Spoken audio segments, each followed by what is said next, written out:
This is the Aftermarket Radio Network. Well, hi, everyone, and welcome to another episode of the Auto Repair Marketing Podcast. I'm your host, Brian Walker.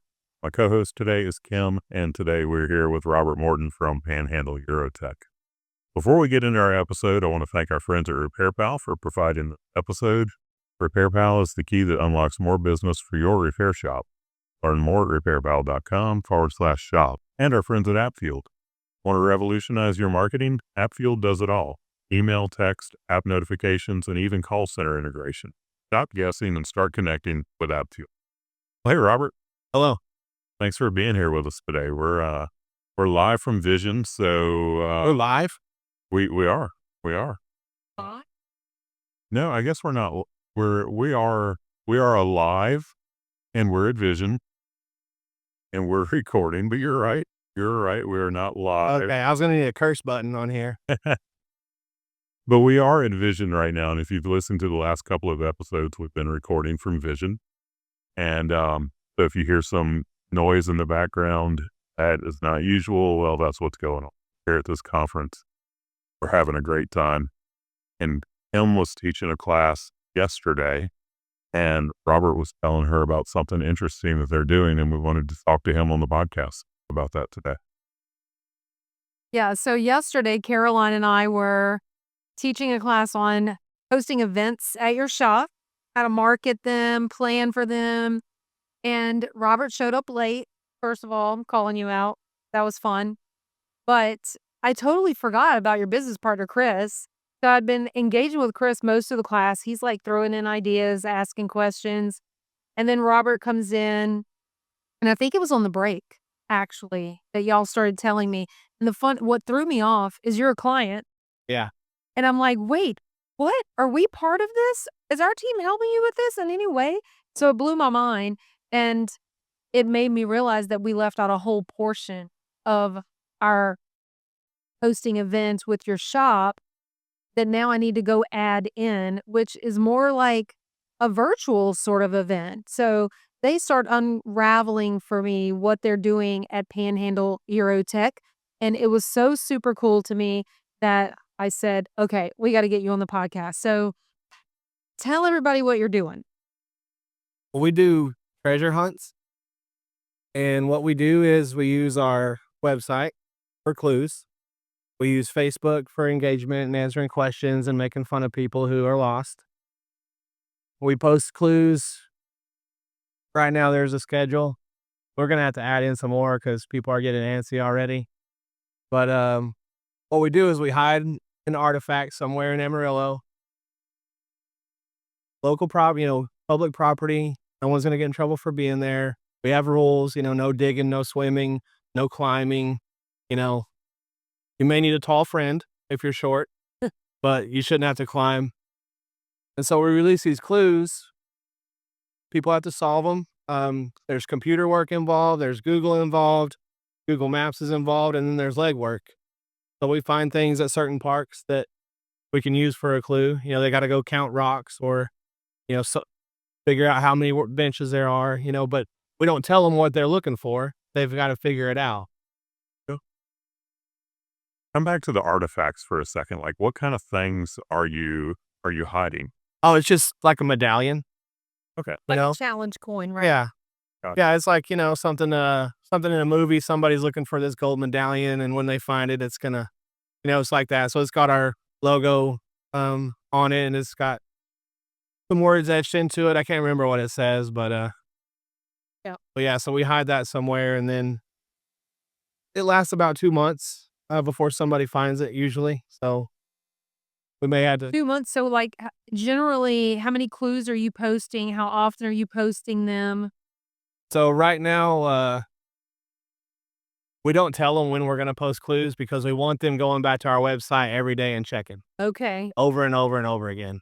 But right now it's like every 7 days. Yep. There's a clue. We normally do 2 a week, and Chris is still working on the clues because he didn't actually get it all done before we launched it. But that's okay because he's got a lot of puzzles for him to solve right now. So the first clue is really fun because in the clue, you find a code in the words of what park you have to go to.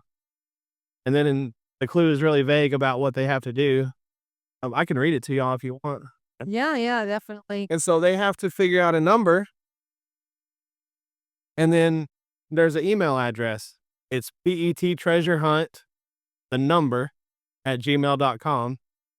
And then they get an auto response with a clue that's going to help them with the next clue that gets posted on the website. It's kind of a little Okay. hint to help out with. So they're giving you their email address.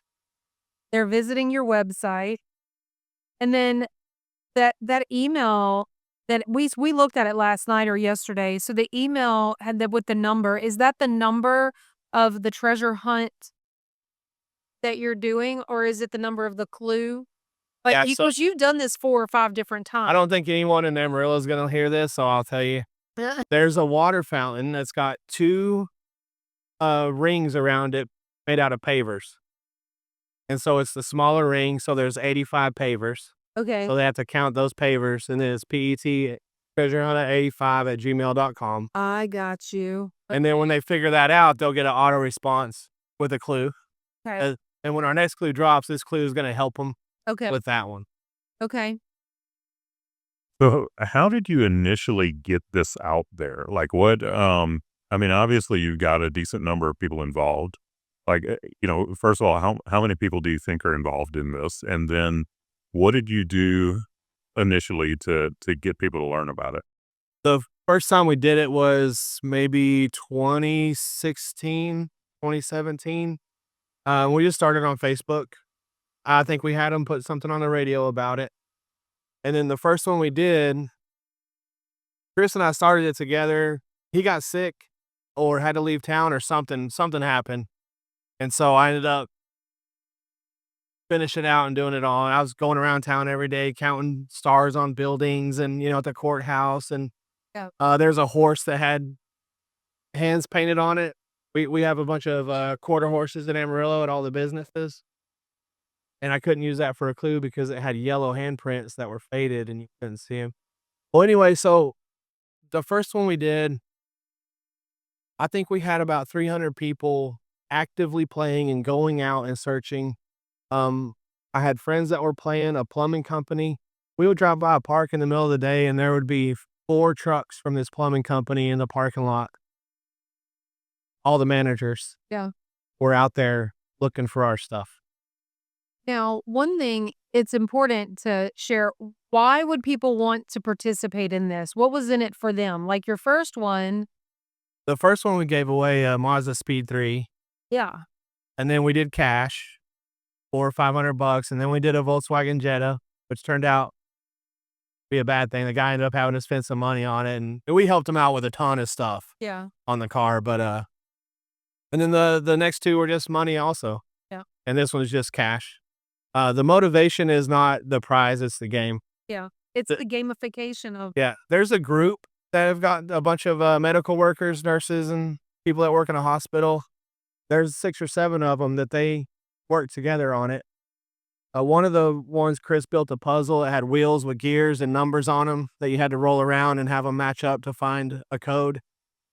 They took pictures of it because it was only available during business hours. They had to go to our shop to play with it. And so they went home and built it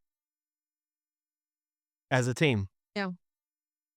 So as I listen to this, I think about the search for Forrest Finn's treasure. Are you familiar with that? Yeah. Yeah, my buddy Chris and his friends would actually go up to Colorado every year. And that was such a cool story. I knew nothing about it.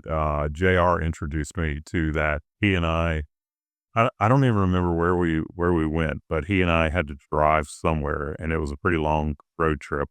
It was one of these conferences or something, and he was telling me about it, and there's a podcast series about it. And I listened to that podcast series, and it was just fascinating. But I could see this like really attracting the people that are into, hunting for that, or even the geocaching community or any of that kind of stuff. When we were doing the first treasure hunt and looking for places and clues and places to hide it, I found so many geocaching little. Did you really? Yeah, I ended up downloading the app because of it to see like, okay, someone hid this little thing here. I totally forgot. That's pretty funny. Is that even still a thing? I haven't heard anybody talk about that. Yeah, they still do it. Okay, that's a lot of fun. But someone found Finn's treasure. 2 years ago. Oh. Finally. You know what I the don't next know one anything is? about this. No, I don't. There's an airplane that somebody lost. It was a World War II bomber. Huh. Guy and a co-pilot, it'd been restored and it's his toy and he's flying it. Something happened, it was going down and they bailed with parachutes. And they're floating down and they watch that plane ride itself and just keep going. What? So that guy has a cash reward. I can't think of the name of it, but he's got a cash reward if somebody finds that airplane. It's somewhere over Arizona, Utah, in the mountains up. No kidding. Wow. Do you know about that? No, I don't. He just wants his plane back, even though it's going to be destroyed. There's no clues to that one, though. All right. So, this all sounds fun and everything, but where does it come in to, like, what is the benefit to your business? There's actually a lot. Something that's near and dear to me is just community engagement, because we have people out there doing this. Normally, every time it's probably 200 or 300 people that are actively out in the world looking for clues and doing things. Probably another 1,500 are sitting at home on their computer just trying to figure out the clues and see what they can come up with on their own without going out places. Now, So, how do you know those numbers? website metrics. Okay. So we don't have any numbers right now with your website. I'm going to put Danny on blast. She told me how to get my website metrics from the deal. And so I go and look, and we still have our old shop loaded in. I don't have Eurotech, so I can't see. Yeah. So she's going to fix that for me by Monday. Right. But yeah, so lots of website traffic, a lot of unique IP addresses come in, a lot of people constantly going back. Then we use Facebook to answer questions. We've got a clue coming up that's going to be hard. We've got a clear link on our webpage over a certain page on one of our employees' profile pictures. He's got a little Cheez-It box. So we actually have a clue that's going to come out that they have to find that link. Well, no one's going to know where the clue is, so we're going to use Facebook to give people, because a lot of people shared posts for us for a little hint, and that's what they're going to get is it's somewhere on our website. So that's going to get people on our website, on every web page, mousing around looking for stuff, and that's going to help drive our Google ranking. Yeah. Well, Chris was saying yesterday in class, he was excited about that because it was going to have a big impact on the bounce rate. They're going to come to the website and be on the website for so long, digging around, looking, reading all these different pages, and it's just so smart. Yes. So for those of you who are listening, that don't know how this works, traffic to your website, it's a self-fulfilling prophecy. The more traffic you get, the more traffic you get, because Google will see the amount of traffic that goes to your website, and they will use that as a ranking factor for the website. And then they were talking about bounce rate, and bounce rate is the length of time, bounce rate is the number of people who come into a website and leave that website from the same page that they entered from. So basically, they came to the website, they didn't take any kind of action on it, they left. And then you have the time spent on the website also, which is another thing that Google can look at and determine, is this website engaging people? Is it, is it a good website to get people to go to? So you've got this thing that you've created that is driving more traffic to the website. It is causing people to have to go to more than one page on the website, and it is increasing the time on the website. So this is helping your search rankings probably pretty dramatically. Yeah, the first time we did it, I really don't know where we were at on Google, but after the first time we did it, we got put at number 1 on the search and on the map, number 1 or 2, below the ads, and we stayed there for 7 years. Well, and then you were even saying yesterday, you or Chris, one or the other, was talking about how originally when this started and then throughout, people were now going onto Google searching for the name of your business in Amarillo. Yeah. And again, that was just another thing for driving traffic. Have y'all started using the pixel that's tracking the people on your website to now retarget them in any ads or anything? We haven't. But you've got it, right? Because they've been coming to your site. So that's just another metric that you're winning. Be able to use that later on, just like the email addresses. So I wanted to touch on that community engagement again, because we have people emailing us, calling us, telling us thank you. There were people that they were struggling in their marriage and having problems, and it got them out of the house and broke up the monotony, and they were just like, "Thank you so much." Like, I got my kids out, my wife and I were walking around holding hands, for the first time, and we had dozens of people like that, different little stories like that. That is amazing. So after the first one, the plumbing company I mentioned, they did their own, and they gave away a heating and air system, Yeah. like a big prize. But again, we Chris is probably right. It's not the prize, it's the game. Right, right. And you just pioneered. Y'all were just a pioneer in your community for other people doing this kind of thing. And I can see the emotion in your eyes when you were talking about it. Yeah. I love it. That's so cool.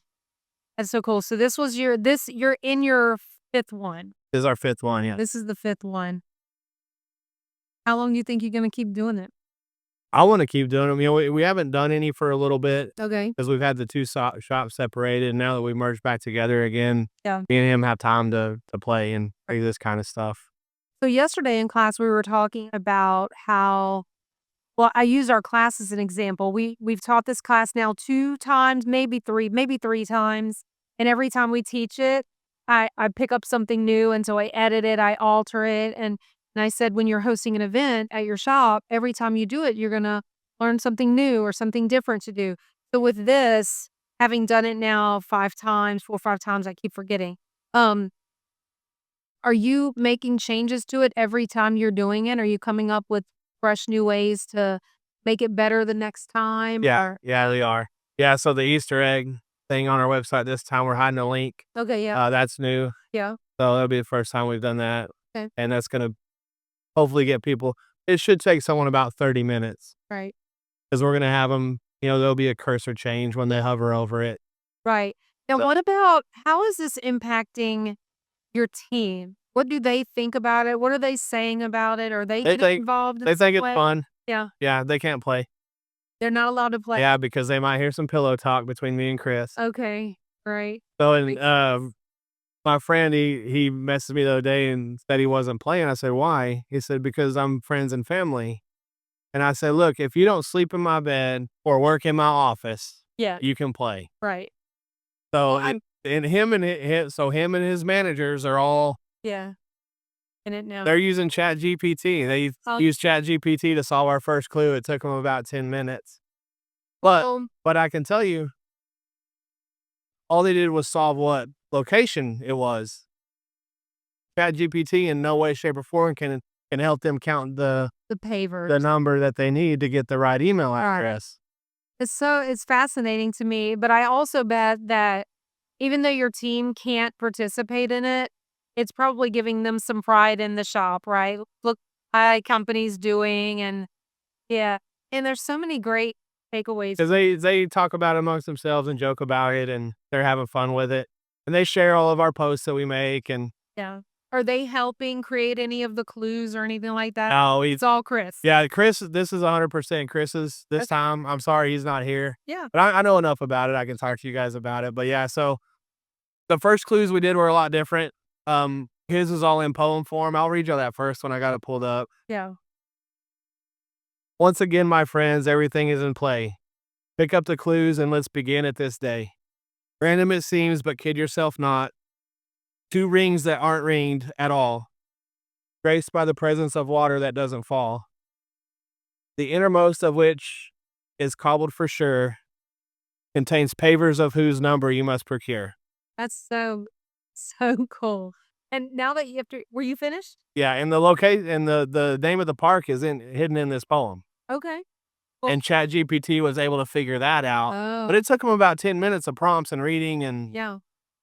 Well, I mean, just the way that you laid it out a few minutes ago when you described it, and then after you just read that, because like when I read it yesterday, I obviously I'm not from Amarillo, so I don't know, but I started picturing places in my town where I was like, oh, it could be this, it could be that. So that's yeah, and so like this thing here, it doesn't leave it completely open ended where you're guessing because the name of the park is in here. yeah.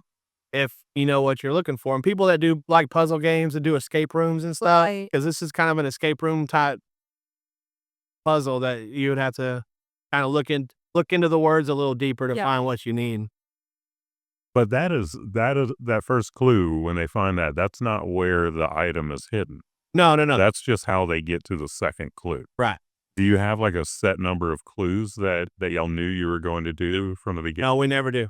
No? And the reason being is because sometimes we may have to add some extra clues for some help. Okay. So, and then if somebody finds it in week 3, we're done. And then how does this thing culminate? Like when somebody finds it, what does that look like? Do y'all throw a party or anything? No, well, okay. I want to tell you a story about the first one. So it had been a while and nobody had found it yet. There's a park with a big lake and a walking path around it. And I mean, it's all flat ground out in the open. There's nothing out there. There's a restroom.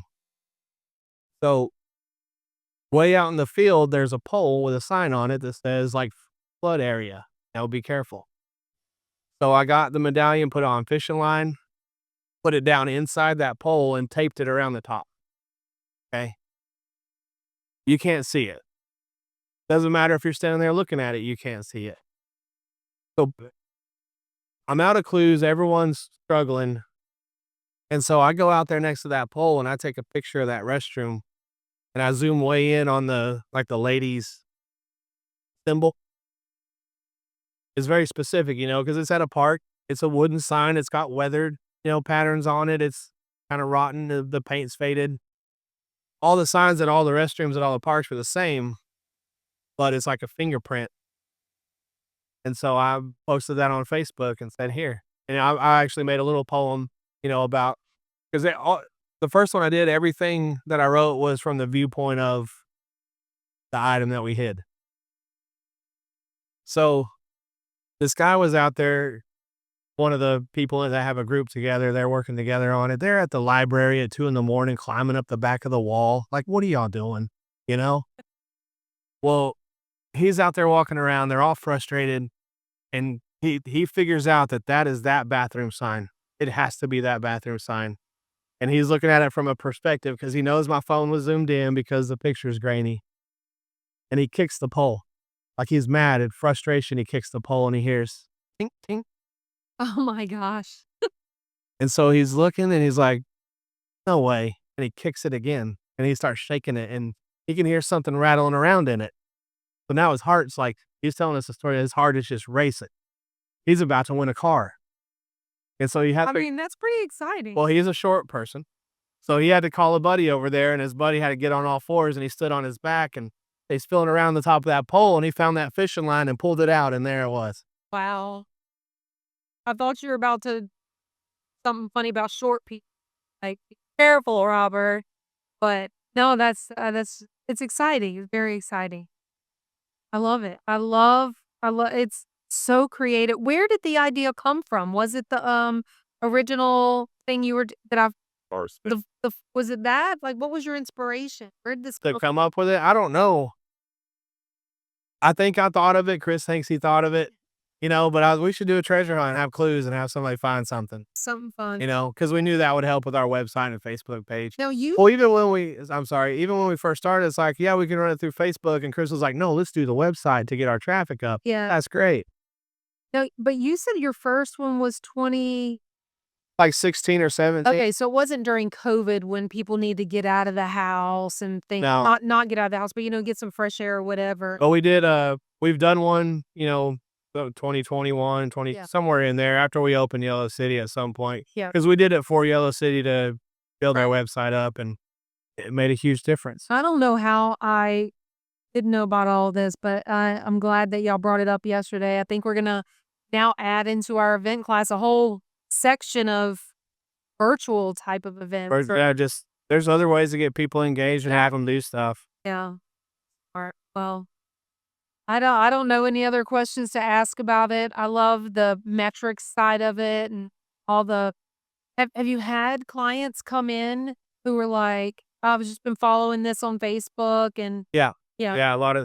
There's a lot of window shoppers, like I said, because we were having 2,000 unique In a town like ours, a local web page, a local website, that's huge. 2,000 people going to your website in a week is huge. Absolutely. But yeah, there's a lot of window shoppers, and then small percentage of people are taking action. Yeah. Well, this is awesome. I love the idea. I love the creativity. Um, and, I mean, it's awesome because we're not talking about Facebook or Google or, I mean, yeah, we talked about the benefit that the website is seeing, but it's not the same old thing, but it's genius. I mean, it really is. It's, to see the kind of results that you saw in your search rankings as quickly as you did. I mean, what a unique way to get people to the website and accomplish what y'all did. It's really cool. Yeah, and this one in particular, because of everything we've done in the previous ones and what we learned, we've come up with every way we possibly can to get more website traffic and, help with the bounce rate and all that stuff. Like, that's what it's geared around. And also community engagement. Let's not forget about that. Yeah. But it's fun. We message people on Facebook, and, one guy said, "Hey, I found out the number, but I'm getting an error on my email." And I'm like, "You've made a mistake. And only when we make mistakes can we truly learn something." We don't help them out. I just say stuff like that. Yeah. Well, awesome. Well, thank you for sharing this with everyone today. Thanks for talking to me about it. And I don't know, I just love it. But anyway, thanks again for being here. Thanks to everyone for listening. Remember, we are just one of a handful of podcasts on the Aftermarket Radio Network. You can find all of them at aftermarketradionetwork.com. I hope that you'll listen in again next week. And until then, go fill those bays.